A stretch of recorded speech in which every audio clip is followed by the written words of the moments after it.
Hello, everyone. I am coming on really quickly.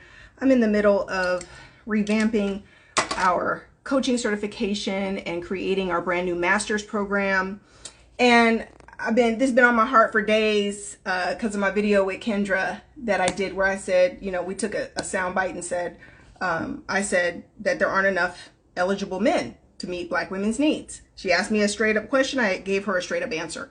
And I want to say this because I see all of these other videos being made about what I said.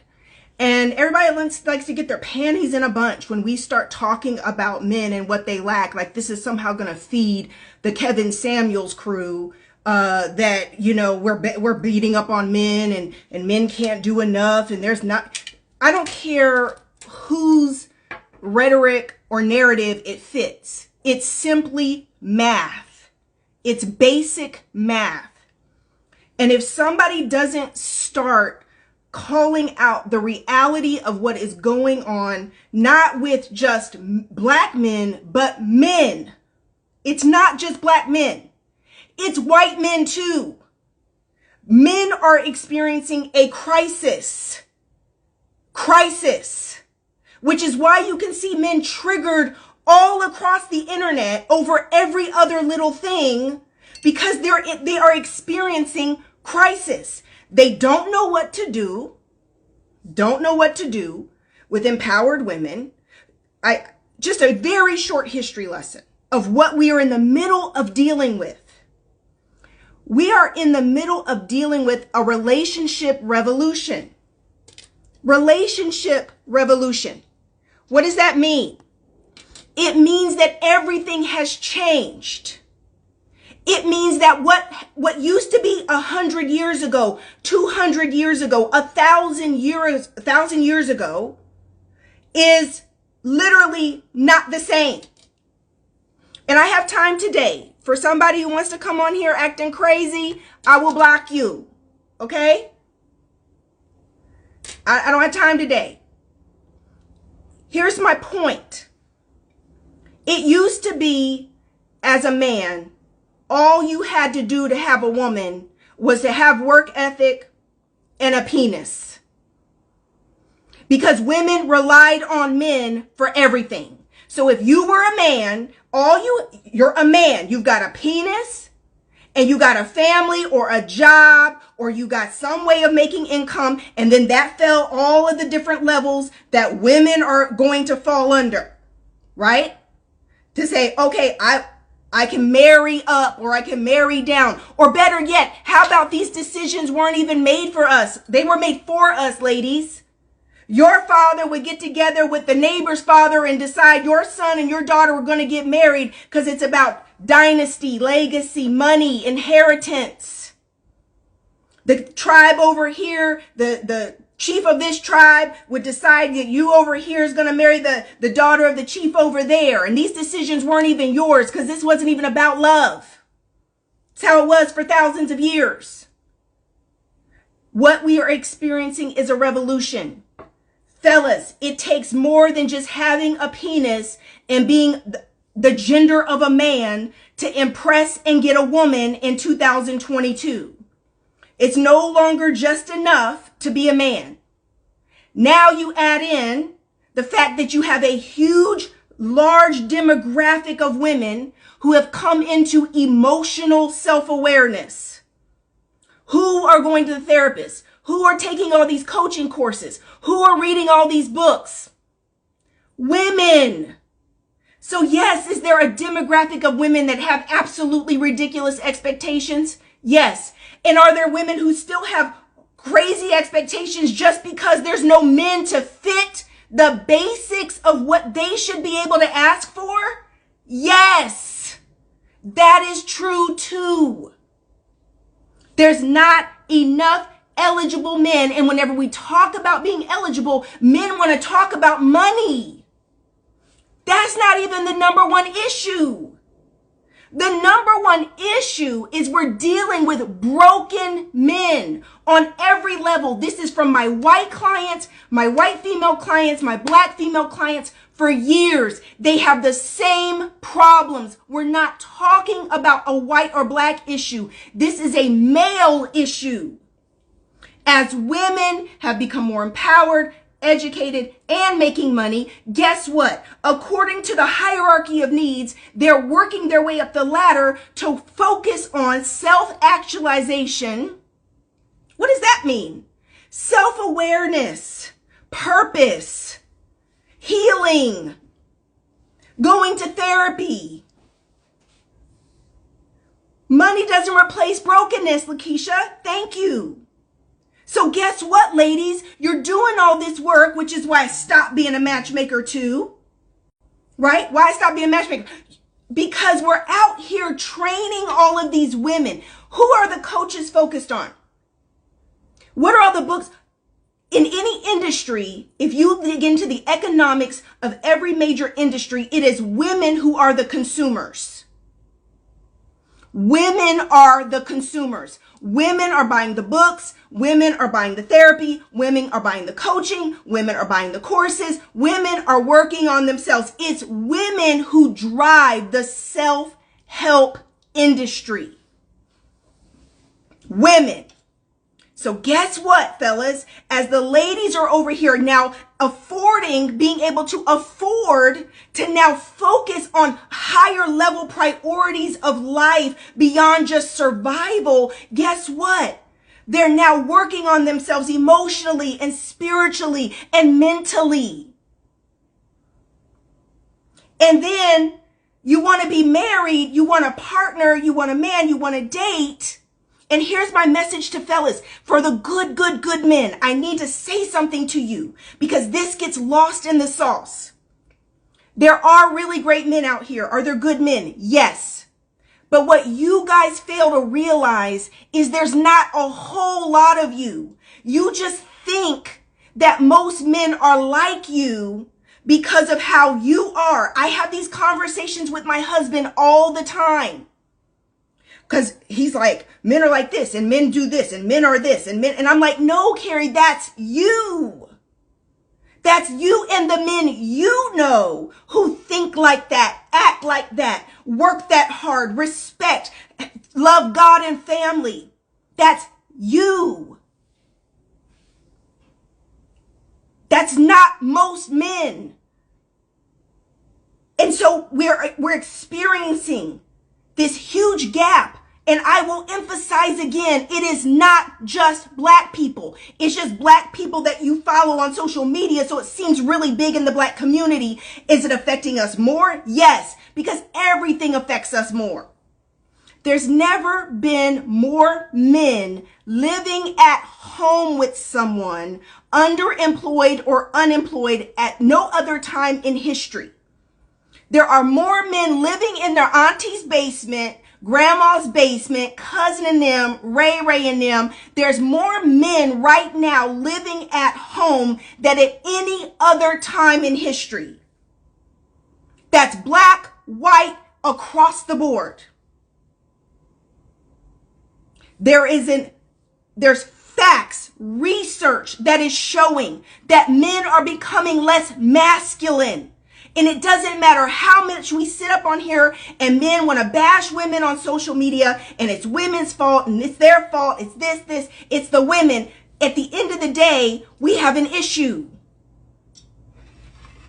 Because men are less manly now than they were 10 years ago, than they were 20 years ago. It's not your imagination. Masculine men, you know what I'm talking about. You see it. You see it. You see it in the younger generations that they're fragile. They don't know how to take a licking and keep on ticking like the previous generations. All of these mental health issues. So by the time you're looking at the men who are struggling financially, mentally, and then you remove the gay men. And then you remove the men who are mama's boys. And then you remove, do you see where I'm going with this math? There's more to being an eligible man than money. Money is just the beginning of being able to be a prosperous partner, a responsible, accountable partner. It's more than money that goes into being eligible. One of the things that I can't stand, even as a coach, is that women show up for these courses and books, everything I teach. If I launched a new dating course right now, if I launched a healing course, if I launched a mindset course, if I launched anything to work on self, even publishers know that men don't buy books about healing. Men buy books about money and sex and power, but they don't buy books about mindset or healing or emotional trauma or therapy, much less go get it. Are they starting to do it more? Yes. And we applaud all of the men who are doing their work. We applaud you. But the numbers of women doing that work compared to the men doing that work, come on. This is what I'm talking about. This is what I'm talking about when I say there's not enough eligible men to meet Black women's needs. Our community is suffering. We are in trouble. And if Black men don't stand up and begin to lead.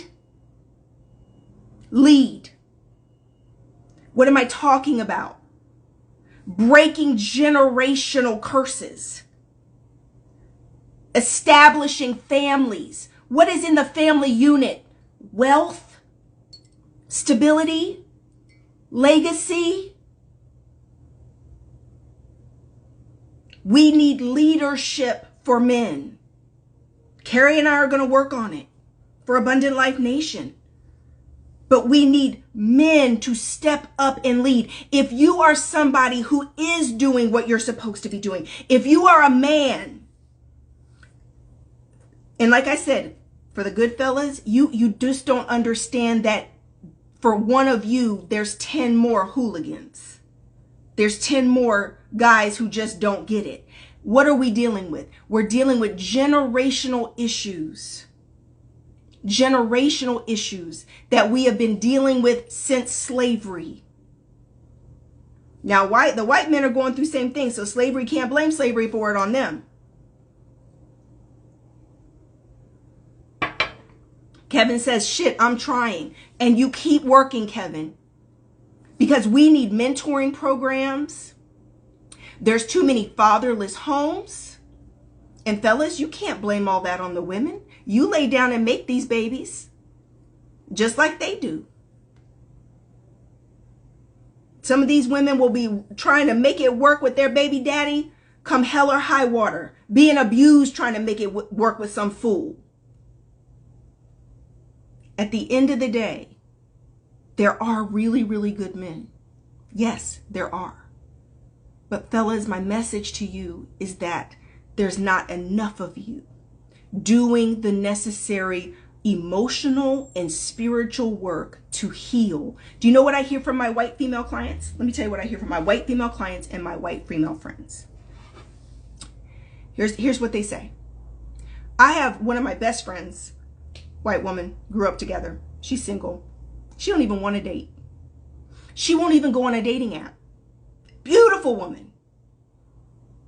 Executive level, beautiful white woman. Will not go on a dating site. Why?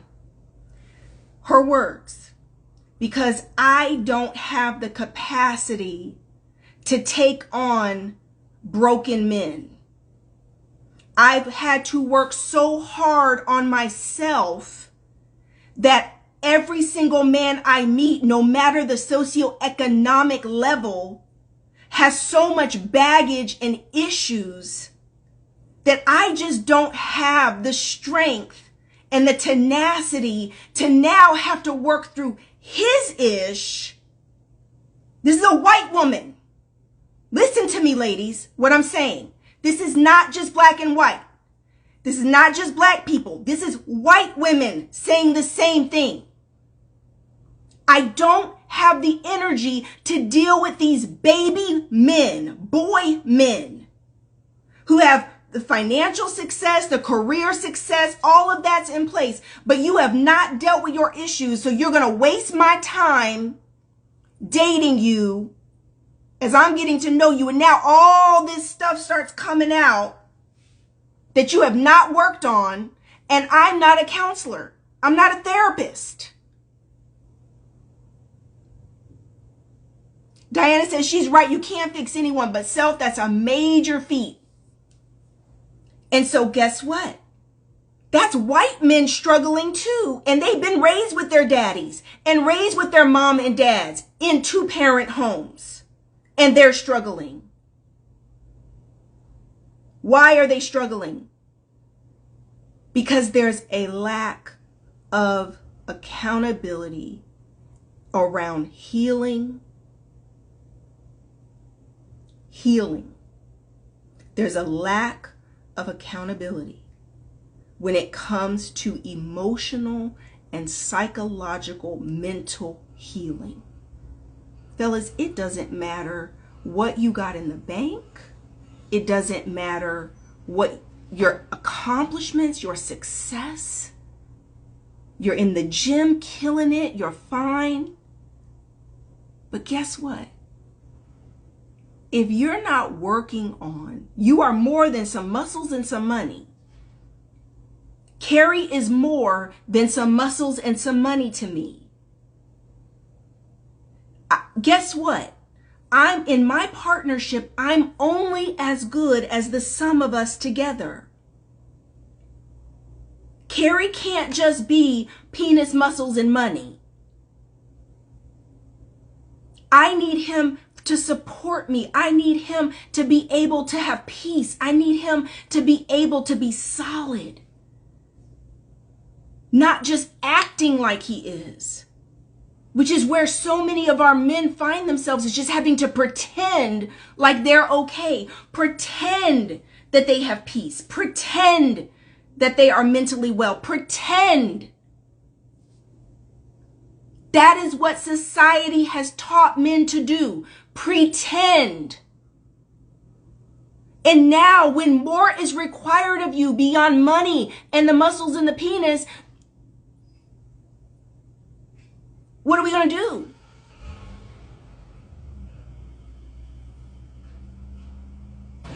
This is my message. Fellas, I don't sugarcoat anything. There's lots of you that are wonderful and amazing. A lot of you are doing your work. You're working on self. But a lot of you are not. A lot of you are a whole hot ass mess. And fellas, you know what I'm talking about because you have a brother, a cousin, a friend, even the good men who watch this video, you know who I'm talking about. Because whenever you're around them or you listen to them, you're like, dang, dog, you a trip. Like, something's wrong with you. You've got some anger. I don't think you think right. Why are you so imbalanced? Why are you so angry? Why are you so negative? Y'all know what I'm talking about. But yet expect a woman to just get in where they fit in and deal with all that craziness. And some woman will come along and love him and try to deal with it and lose herself in the meantime, trying to deal with the craziness. Trying to deal with all his mommy issues and daddy issues and childhood trauma and sexual abuse and verbal abuse. And back to my statistic. Only 10 to 15% of the population is emotionally self-aware. What does that mean, fellas? 85 to 90% of you are not in touch with your emotional awareness, mental health. 85 to 90%. And I'm being generous because out of that 10%, I think most of it's women who are doing that work. I'm being generous to even say you're in just the 10 to 15%. I would think that's a higher number of women in that 10 to 15% because they're the ones doing the work. So guess what, ladies? 85 to 90% of these men, what you are dealing with and facing in this dating world is higher expectations because you've come into doing all of this work yourself. So you expect that in a partner. And 100 years ago, you couldn't do that. That's why grandma was getting knocked upside the head and grandpa had a whole other family on the other side of town and nobody was saying nothing. There was all kinds of trauma and craziness. And as everything's evolved, you have higher expectations to say, I want a healthy relationship. I want a man who's mentally and emotionally healthy. Women didn't have a right to say that 100 years ago. They were married to Crazy Larry. They were married to Foolish Frank, having babies, didn't even have any of their own money to go nowhere. Got to stay in it, die in that relationship, dealing with crazy. How do I know what I'm talking about? My father's mother was killed by his stepfather. Killed. I'll say it again. My grandmother was killed by her new husband that she married, the stepfather to my dad. Killed her and then killed himself. This ain't nothing new. Abuse, nothing new.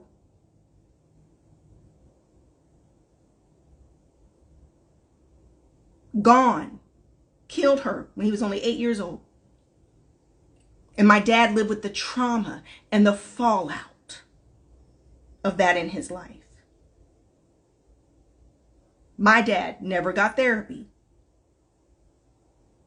Had all kinds of crazy issues. When did that get broken? When did that cycle stop? Right here.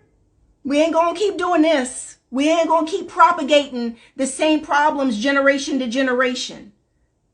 Rebecca Pope, therapy, counseling, coaching, books, whatever I gotta do. I'm not taking on the issues of my parents and my grandparents. I'm not inheriting and passing that on to my children and my grandchildren. Anyway, I only meant to do a short video. I'll be back tonight. I'll be saving this live. Yes, I'll be back tonight with Mickey from episode 6 of Marry Me Now. We're going to do an interview with Mickey at 8 o'clock right back here tonight. I love you. I just had to come on and clarify because y'all be like, listen, there's a whole lot of conversation that needs to go around the man crisis right now. There is a crisis. And I'm going to talk to black women. I'll talk to white women. I'll tell you everything I say behind the scenes in coaching. I'll let you women know exactly what my best advice is. Because I got some advice. You may not like it, but I got some advice.